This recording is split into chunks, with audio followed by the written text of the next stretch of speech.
there's an extreme level of hate in Gaza, and the educational system. I mean, we saw now when the soldiers went in, the things they found kids' puzzles showing, depicting Palestinians invading Israel. They showed kids' computers with the background of Hitler on. Is it possible, and how would one deprogram such an intense level of hate looking towards the future, whatever the future will bring, but this point specifically? Well, some people say that having watched the footage of the 7th, some people, journalists and others, have said, these people are behaving like psychopaths. I said there's one important differentiation, which actually a psychologist I spoke with in Israel enlightened me to, which is, of course, the difference between a psychopath and a sociopath. The psychopath is probably born, a sociopath is made.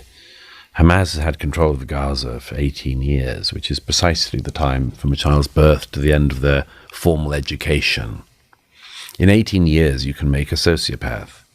And in my view, Hamas has made a generation of sociopaths. How could you not? How could you not if you were educated into this absolutely apocalyptic end-time jihadist cult? So there'll be two things to solve. One is the de-radicalization of an entire population, and I'm not sure that's been tried before, certainly not for a very long time. And it certainly can't be done without winning. It can't be done without Hamas being visibly defeated and crushed. And the second is, who will do the educating from now on? Now, of course, the UN is meant to be responsible for much of this, but we know that the UN has proved not just incapable, but wicked in not just stopping hate, but actually encouraging and paying for hate to be taught in Palestinian schools. And again, not just in Gaza, but in the West Bank as well. I would listen to people like David Cameron and their plans for the Middle East when they can explain to me how either the PA or Hamas should be able to run one school or one hospital. I say, since I think the two-state solution business is all nonsense now, it's all dead, obviously, certainly for the time being, for the foreseeable future. As people sometimes say, well, what is your plan? I was saying it's slightly sarcastic, but not entirely, which is give the Palestinians one thing to run. Give them one school to run and see if they can do it. See if that one school can avoid teaching to kill the Jews. See if that one school can actually teach maths and arithmetic and literature and reading and writing, and not teach the students to kill the Jews. Maybe they should be given one hospital. Just avoid the temptation to make it into a weapons dump. And then we'll see. But at the moment, they've proved incapable of this. But that's a pretty bleak outlook for the future, given that there, firstly, are 5 million Arabs between the West Bank and the Gaza, and secondly, that the international community doesn't see it that way. So from a more, to call it realistic or practical perspective, what do you see even in the short term, over the next 12 months, even if Hamas is crushed as a movement, what moves do you see happening next to implement a way forward? I think what I've just said is the position you have to start from, which is the recognition that there's nothing that the Palestinians have been given which they haven't been able to muck up, which they haven't been able to turn to the disadvantage of the Palestinian people, as well as the Israeli people.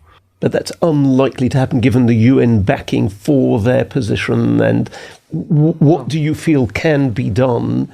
My view is that it's a pretty insoluble problem for the time being, because it's extremely hard to give lots of things to people who want to kill. And no other country will put up with it. And my view is that the Palestinians have mucked it up for themselves. We accept that there are problems around the world which are not currently solvable, and maybe this is one of them. When somebody knocks their head against the wall repeatedly and makes no progress, you would have thought that you could decide perhaps that this was not the wall to hit your head against.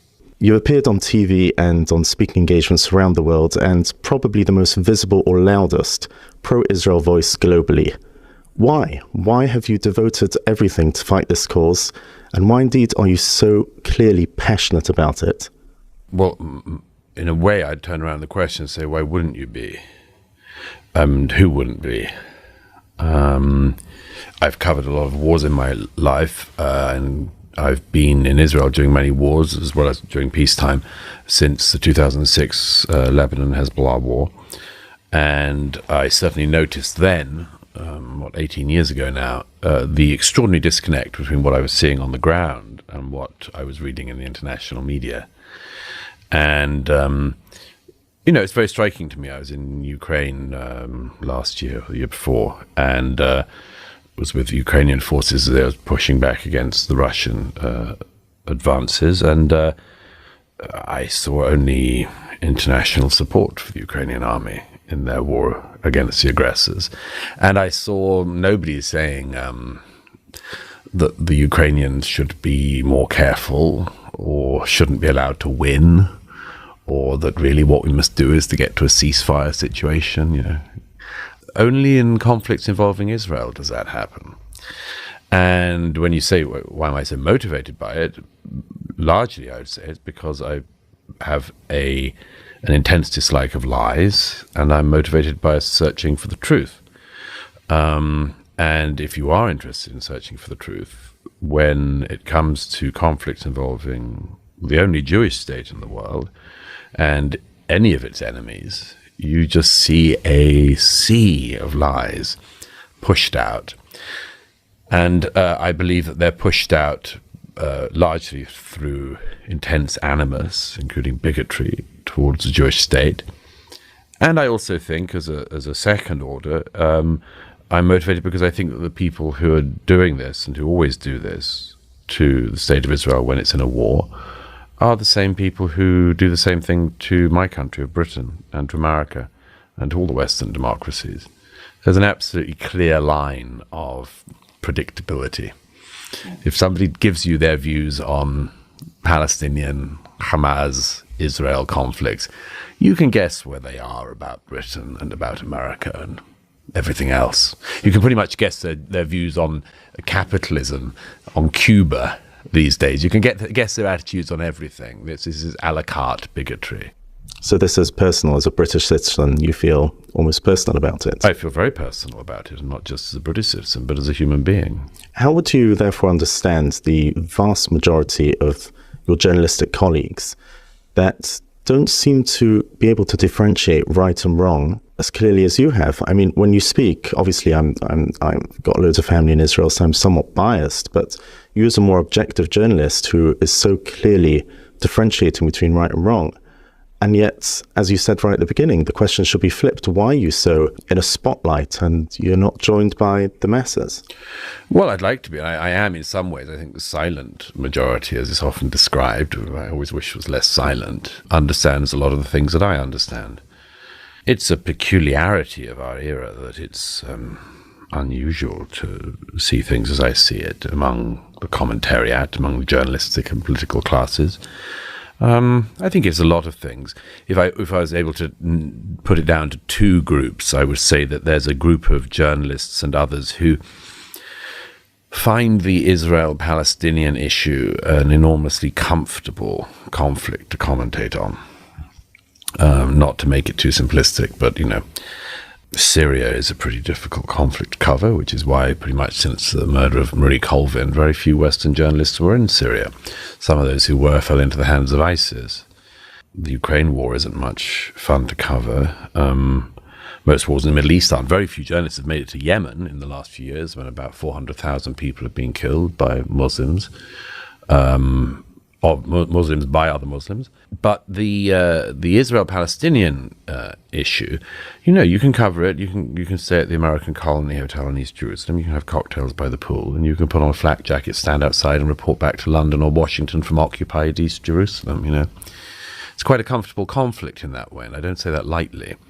Journalists overdo their bravery, and so that's one thing. The second thing is, I think, is the bigotry that exists. And I think a lot of people are entirely unaware of it. They obsess about this one country. And I just always want to ask them, why? Why?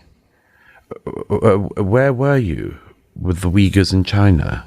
Where were you when Assad was slaughtering many times the number of people who had been killed in every war involving Israel? Where were you on Yemen? Where were you on any of this? And the answer is you were nowhere. So the onus is on them, in my view, to explain why this is, why this peculiarity, why this fetish. But have you ever had occasion to speak or question some of these journalists who are involved in the Middle Eastern conflict and who are reporting in what you would really call a biased or a subjective fashion? Have you asked them, and what has been their response? Yes, I mean, I've spoken to many of my colleagues across the media.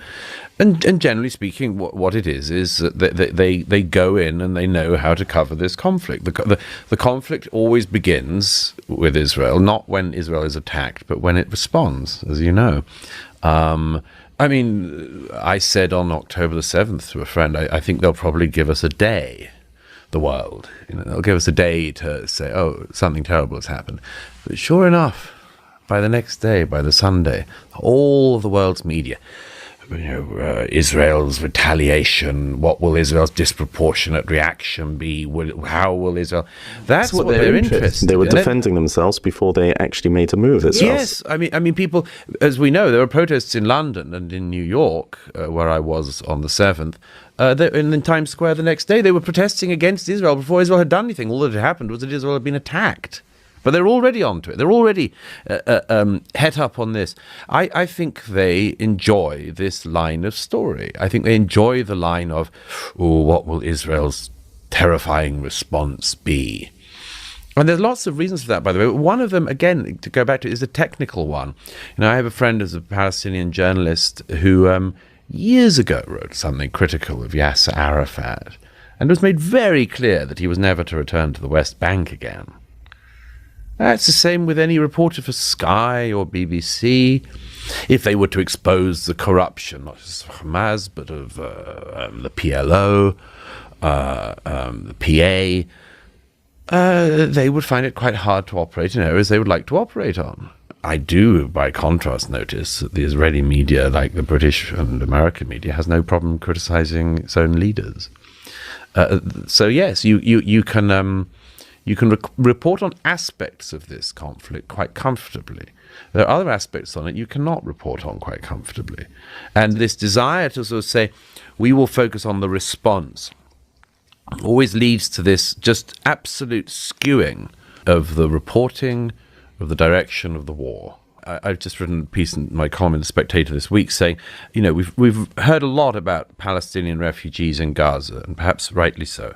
But nobody in the international media talks about the tens of thousands of Israeli families who are effectively refugees inside their own country, the displaced people from the north, the displaced families from the south. The world media doesn't seem to care about this. One reason why, of course, as you both know, but some people listening might not, is that the Israeli government actually looks after the Israeli people who can't live in their houses because they're within rocket fire of Hezbollah or Hamas. The Hamas in Gaza noticeably does not seem to exercise the same duty of care to the people in Gaza, but people can draw their own conclusions from that. I suppose that differentiates you massively from the other journalists who never bother to actually go to a place and see it with their own eyes. No, they don't bother to speak to people.